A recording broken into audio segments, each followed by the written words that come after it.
Welcome to lesson 5. Lesson 5 has 3 subtopics in lesson 5. Subtopic 1, purpose of STP.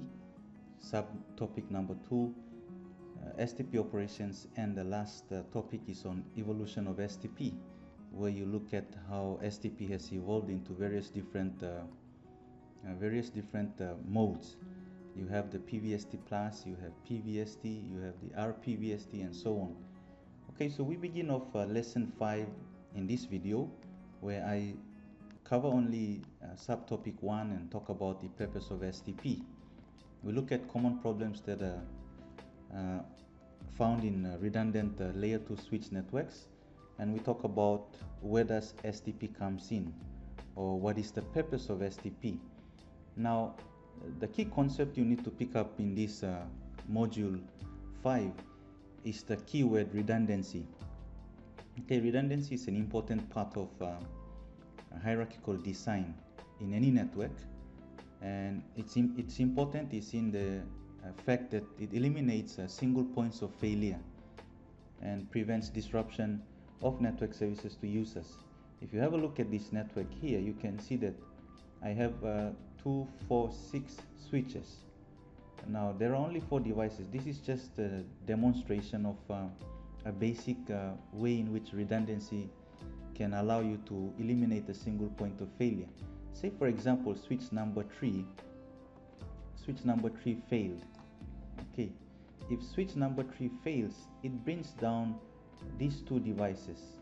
Okay, it brings down these 2 devices, meaning they are not able to communicate with the rest of the network.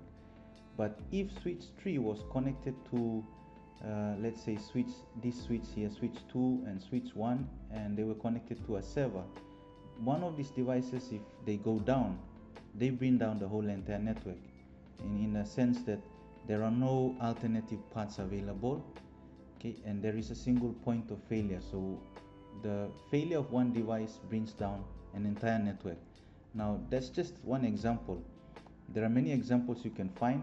Here's another good example. Take for instance, you have a small network, you have a server, and your server is connected to switch 3, to router 2, and eventually to a redundant design. Now notice again here, these 2 switches, multi-layer switches, are interconnected. You have the layer 2 switches which are also interconnected. Okay, switch 2 is connected to D1, switch D1. Switch 1 is also connected to switch D2. So in the event that this switch goes down, we still have D1 available, so switch 2 can be able to access D1. Okay, so again we eliminate a single point of failure. So redundant networks require the addition of physical parts, which is what you can see in this case. Okay, we have physical parts available, but that also means that logical redundancy must also be part of the design. Okay, so we have physical devices we've added, more than one physical device. We have physical parts there that you can see, but we also need logical redundancy to be present in the design. Now, having alternate physical parts for data to traverse the network makes it possible for users to access network resources despite one part going off, being disrupted, or one device failing. Again, it all comes down to the idea behind why redundancy is required, so that we eliminate a single point of failure and prevent disruption of access to network services. The problem though is that when it comes to redundancy in a layer 2 switched network, okay, layer 2s by design have a functionality in them that creates a problem for redundancy. Okay, so what is that problem, or what is that issue that is by design in layer 2 switch networks? Well, for Ethernet LANs, local area networks, they require a loop-free topology with a single path between any 2 devices. Now, anytime there is a loop in an Ethernet LAN, it can cause continued propagation of Ethernet frames until the link is disrupted and it breaks the whole entire loop. Now, you remember when we started talking about switches, by design, switches are able to forward frames out every interface except from where it received it. Take for instance switch number 3. If it receives a broadcast frame from PC 0, it will forward it out this interface, this interface, this interface, and this interface, except from where it received the broadcast frame from. Now that frame will go to switch 2. Switch 2 will do the same. It will forward it out this interface and this interface. And notice that because it's a layer 2 switch network, all the switches will begin to propagate or forward that frame, broadcast frame, out to every other port. Again, by design, you will end up that this frame is going to start looping. It will start circling the whole entire network, going back and forth, back and forth, back and forth. And when this continued propagation begins to happen, it disrupts the network. It eventually will bring the whole network down. It will create what's known as a broadcast storm. It will bring the whole entire network down. So by design, frames do not have a similar idea to what packets have. It's known as a TTL, time to live. Packets have a time to live. So when they travel from one router to another router, the hop counts decrease. Okay, so say for instance you have a hop count of 5. If the packet goes from the originating router to the next router, one hop, it decrements down to 4. It goes to a next router, 3, 2, 1. So by the time the TTL reaches 0, if the packet did not reach the destination, the router that has received the packet will drop the packet, okay, because it has reached the end of its time to live. Unfortunately, frames don't have that mechanism in them, so they continue to be looped over and over and over, and this creates a problem. It creates broadcast storms. Okay, broadcast storms will bring the whole entire network down. So one of the things or protocols that comes into play to avoid this from happening, or to create a loop-free topology, is the protocol STP. That's the main purpose of STP. Okay, so understand that spanning tree protocol is a loop prevention network protocol, okay, that allows for redundancy to happen, or redundancy to be implemented in a layer 2 switch network while creating a loop-free layer 2 topology.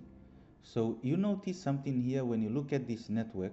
Okay, this packet tracer file comes together with this video. So when you download this, you will notice that because the switches by default have the STP protocol already running, it will start to place some ports in a block state. It will block some physical, the STP will logically block some physical loops in the layer 2 network. And this results in preventing the frames from being circulated across the network forever. So if you have a look at this network here, you see switch 3 has brought this interface down. Switch 6 has brought this interface in a down state. Notice the orange. So there are several ports that have been brought down. Okay. So what happens here is it created a loop-free topology. So how do we know it's a loop-free topology? Well, if switch 3 were to forward frames to any one of these switches, it's not going to use all of these 3 paths, okay? Because if it sends it here, this path is blocked. If it sends it this way, this path is blocked. So it's going to send the packet frame this way. And if it's intended for switch 6, it will go to switch this switch here, and then this switch 4. Yeah. Switch 4 will forward it down to switch 6. So notice it cannot send that frame across directly. It can go here, it can go across here down, but again, remember, this will create a broadcast storm now. So what STP has done, it has logically blocked some of those interfaces. Okay, so physically the interfaces are connected, but logically they have been blocked. So frames will not be forwarded unless any one of these links go down. STP will do a recalculation, and then it will bring up some of those interfaces again. It will turn them on again.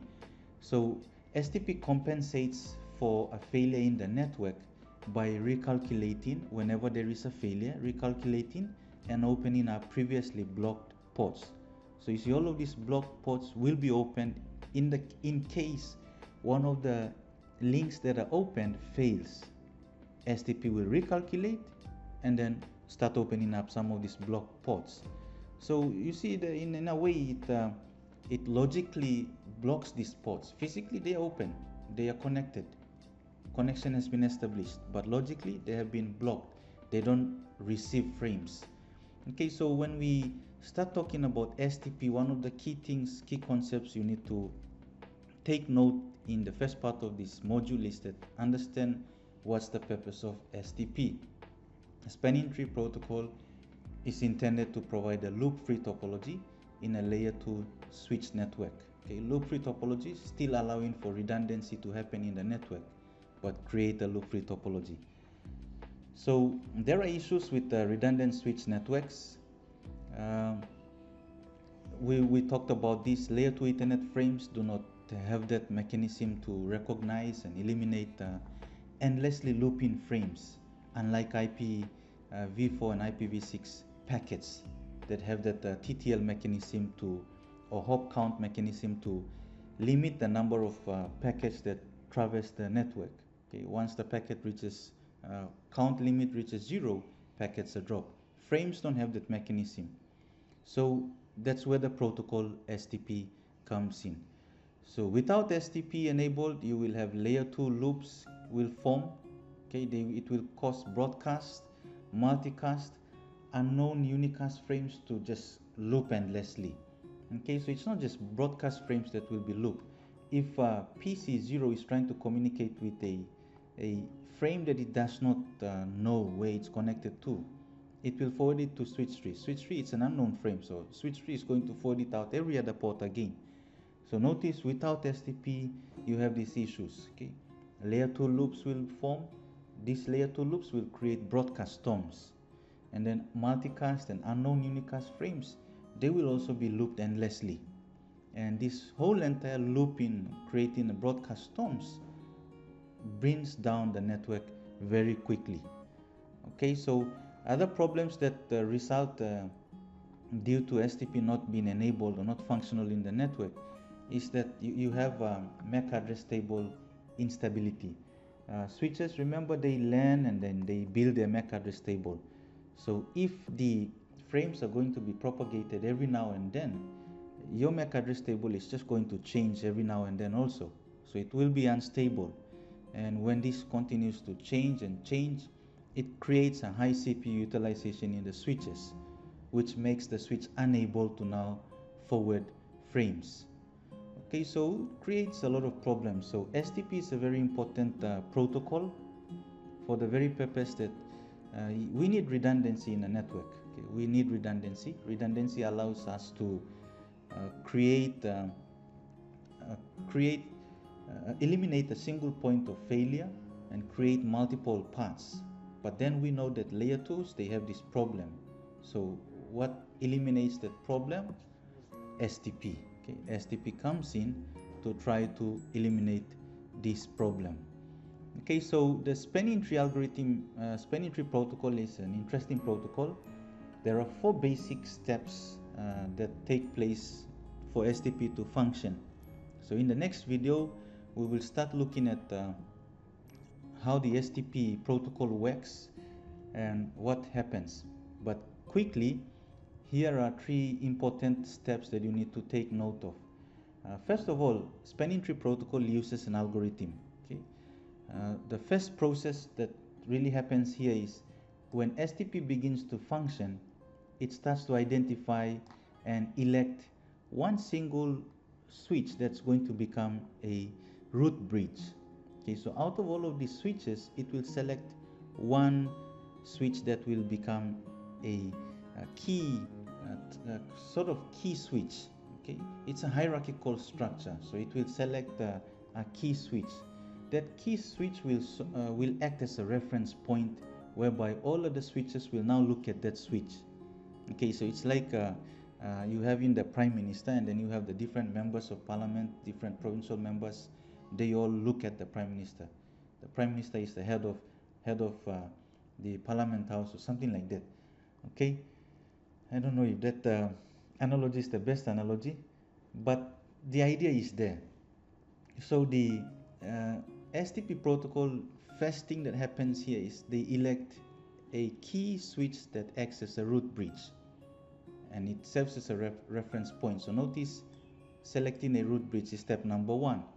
Once they elect the root bridge, the next thing to do is start to block redundant paths. So you will notice that's what's happened here. Okay, the switches have started to, through the use of STP, start blocking some of these paths. So once it blocks redundant paths, then you now have a loop-free topology. Okay, it creates a loop-free topology now, using the root bridge as a reference point. In the event that one of the links fails, the links that are active fails, through the use of the spanning tree algorithm, it starts to do a recalculation, okay, and then open up some of these interfaces. So in summary, the purpose of STP is to create a loop-free topology and allow for redundant paths in a layer 2 switch network. How STP works? Through 4 basic steps. It selects a root bridge, blocks redundant paths, creates a loop-free topology, and in the event that there is a failure in one of the active links, the spanning tree algorithm is used to recalculate. Okay, so how these 4 processes work and what form of messages they use, all the different internal operations, we'll look at that in the next video. In the next video, we start talking about observing port roles, the port states, observing the paths. We look at operational details of each port state, and how we can modify the bridge priority on a non-root bridge, how we can modify the port cost, and how we can enable port fast also. So we'll begin off step by step, and then we look at how STP operates. Again, this is important because there are cases where in the event you would want to change.